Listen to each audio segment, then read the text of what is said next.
মুক্তিযোদ্ধাদেরকে specially United kingdom এবং যেখানে তারা লক্ষ মুক্তিযোদ্ধাকে শহীদ প্রেসিডেন্ট জিয়াউর রহমান যখন বলেছিলেন I major Zia declare independent of Bangladesh, এবং সেই দিন এবং তারা সেইখানে যুদ্ধে অংশগ্রহণ করে মুক্তিযুদ্ধের অর্থ এবং মুক্তিযুদ্ধের অস্ত্র তারা কিনে দিয়েছিলেন। মাননীয় স্পিকার, মাননীয় সংসদ সদস্য যারা প্রবাসে রয়েছেন তাদের বিষয়ে বলেছেন, এদের প্রবাসে যারা অদ্যাবধি ডিজিটাল সনদ ও স্মার্ট আইডি পাননি তাদের আবেদন প্রাপ্তি সাপেক্ষে ডিজিটাল সনদ ও জীবিতদের স্মার্ট কার্ড আইডি প্রদান করা হবে।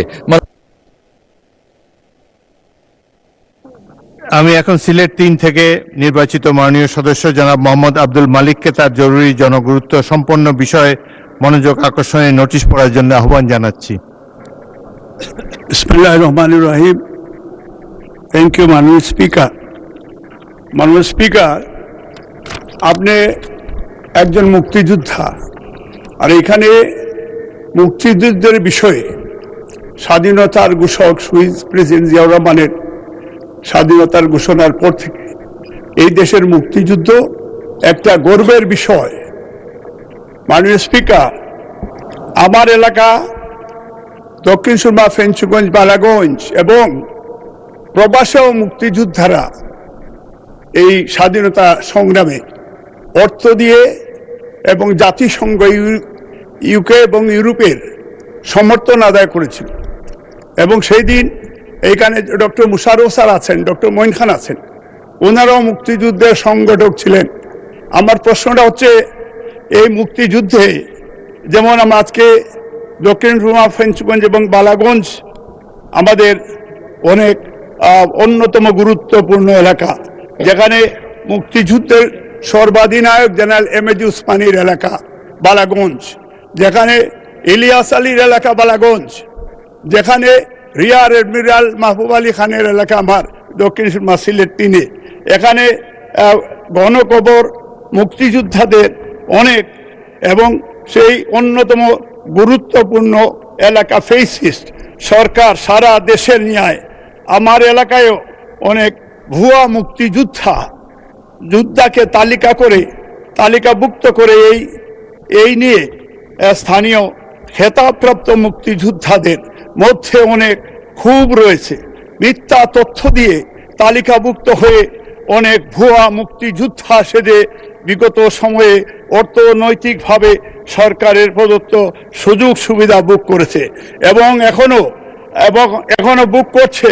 মাননীয় মন্ত্রী, অনুগ্রহ করে বলবেন কি বর্তমান সরকারের অতি দ্রুত মুক্তিযোদ্ধাদের সঠিক তালিকা করবেন কিনা, এবং প্রবাসী মুক্তিযোদ্ধাদেরকে স্পেশালি ইউনাইটেড কিংডম এবং যেখানে তারা লক্ষ মুক্তিযোদ্ধাকে শহীদ প্রেসিডেন্ট জিয়াউর রহমান যখন বলেছিলেন I major Zia declare independent of Bangladesh, এবং সেই দিন এবং তারা সেইখানে যুদ্ধে অংশগ্রহণ করে মুক্তিযুদ্ধের অর্থ এবং মুক্তিযুদ্ধের অস্ত্র তারা কিনে দিয়েছিলেন। মাননীয় স্পিকার, আপনিও সেই মুক্তিযোদ্ধা, আপনিও সেইখানে, এবং আমি সিলেটে প্রথমেই আমরা স্বাধীন হয়েছিলাম শহীদ প্রেসিডেন্ট জিয়াউর রহমানের নেতৃত্বে, এবং এইটার জন্য মাননীয় মন্ত্রী আমাদের আপনার সঠিক কি স্টেপ নেবেন, এটা আমরা আজকে জাতি জানতে চায়।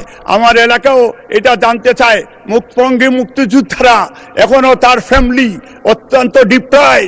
লাস্ট 15 ইয়ার্স মুক্তিযোদ্ধারা সঠিক মুক্তিযোদ্ধাদের মূল্যায়ন হয়নি, এবং সত্যিকার অর্থে এটা ভুয়া মুক্তিযোদ্ধা সকল বাকশালী ফেসিস্টরা বিভিন্নভাবে। ধন্যবাদ মাননীয় সদস্য। এখন আমি মাননীয় মুক্তিযুদ্ধ বিষয়ক মন্ত্রী জনাব আহমদ আজম খানকে এই বিষয়ে একটি সংক্ষিপ্ত বিবৃতি দেওয়ার জন্য আহ্বান জানাচ্ছি। বিসমিল্লাহির রহমানির রহিম। মাননীয় স্পিকার, আপনাকে ধন্যবাদ। আপনার মাধ্যমে মাননীয় সংসদ সদস্যকে ধন্যবাদ। মাননীয় স্পিকার, ভুয়া মুক্তিযোদ্ধা বলতে আসলে কিছু নেই, এটা হবে অমুক্তিযোদ্ধা।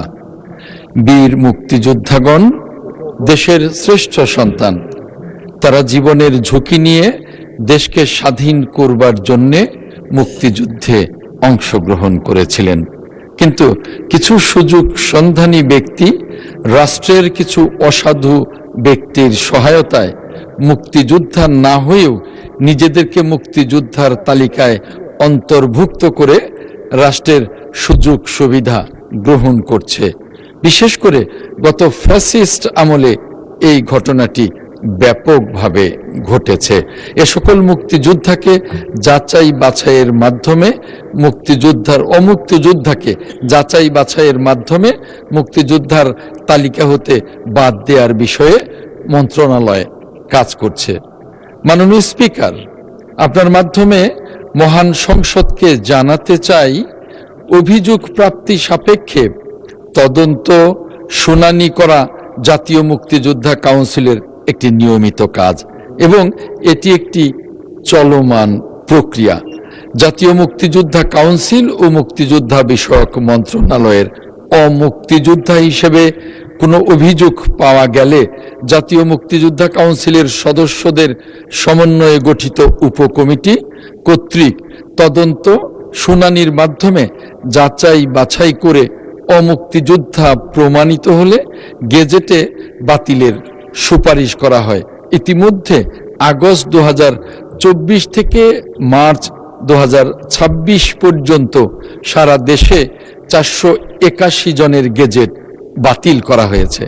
মাননীয় স্পিকার, মাননীয় সংসদ সদস্যের এলাকা সিলেট 3 সহ সারা দেশের যে কোনো মুক্তিযোদ্ধার বিরুদ্ধে অমুক্তিযোদ্ধা হিসেবে অভিযোগ পাওয়া গেলে জাতীয় মুক্তিযোদ্ধা কাউন্সিলের সদস্যদের সমন্বয়ে গঠিত উপকমিটি কর্তৃক তদন্ত শুনানির মাধ্যমে যাচাই বাছাই করে অমুক্তিযোদ্ধা হিসাবে প্রমাণিত হলে জাতীয় মুক্তিযোদ্ধা কাউন্সিলের সুপারিশ ক্রমে মুক্তিযোদ্ধার তালিকা হতে বাদ দেয়া হবে।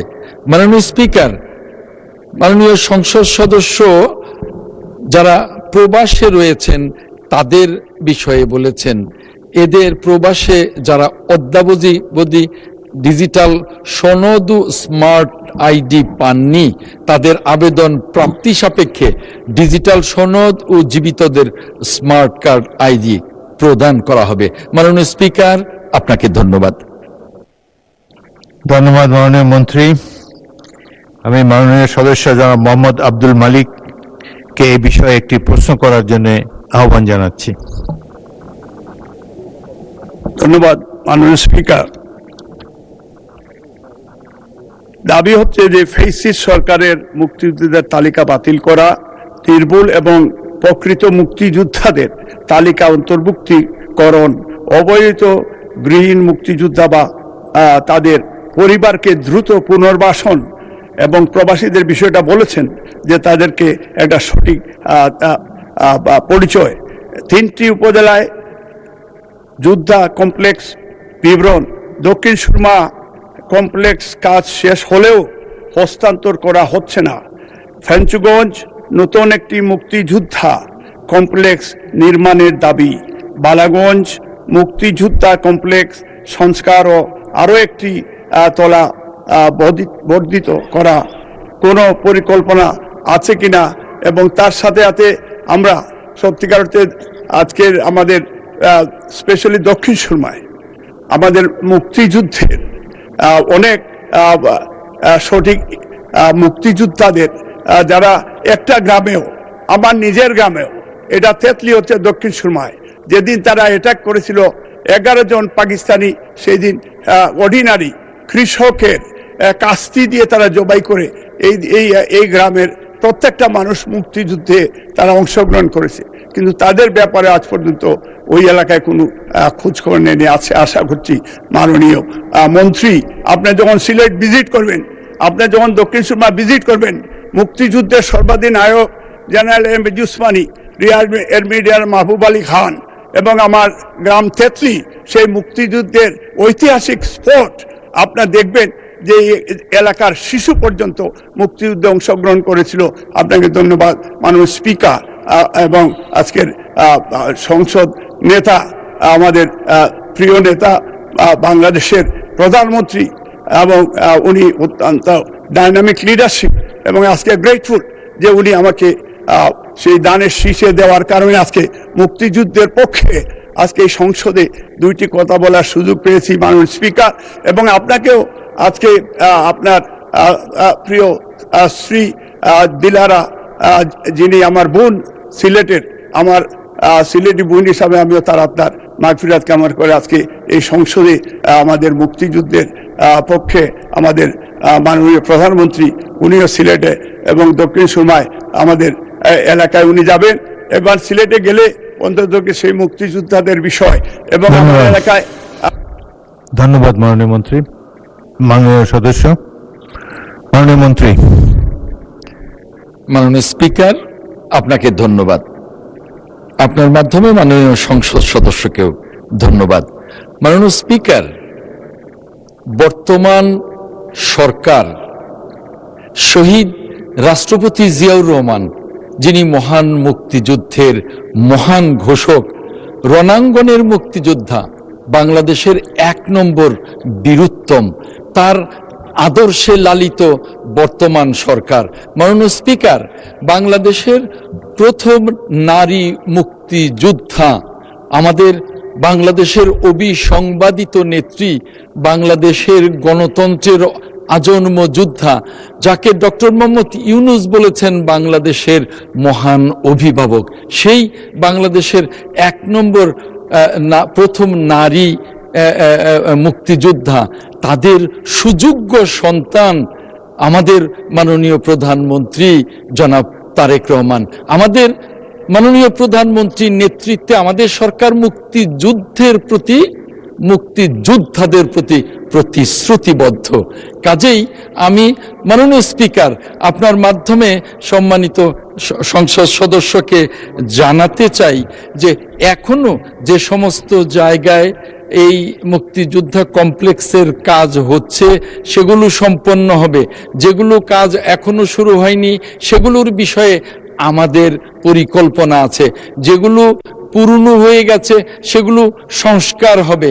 এবং এইটা মাননীয় স্পিকার, আপনার মাধ্যমে জানাতে চাই, আমি যখন সিলেটে যাব, ওই সিলেটের পুণ্যভূমি হজরত শাহজালালের শাহপরানের মাজার জিয়ারতের পরেই মুক্তিযুদ্ধের যিনি সর্বাধিনায়ক আমাদের জেনারেল এম.এ.জি. উসমানী, আমাদের বীর মুক্তিযোদ্ধা এবং বাংলাদেশের এক সময় সাবেক মন্ত্রী, সাবেক নৌবাহিনী প্রধান, আমাদের শ্রদ্ধেয় মরহুম মাহবুব আলী খানের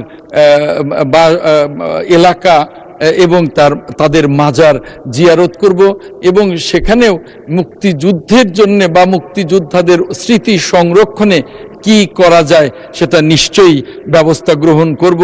আমি আপনার মাধ্যমে মাননীয় স্পিকার আমাদের মাননীয় সংসদ সদস্যকে জানাতে চাই, মাননীয় সংসদ সদস্য এ বিষয়ে যদি আরো কোনো তথ্য আমাকে দেবার থাকে আমাকে দিলে আমি সে বিষয়ে ব্যবস্থা গ্রহণ করব। মাননীয় স্পিকার, আপনাকে ধন্যবাদ।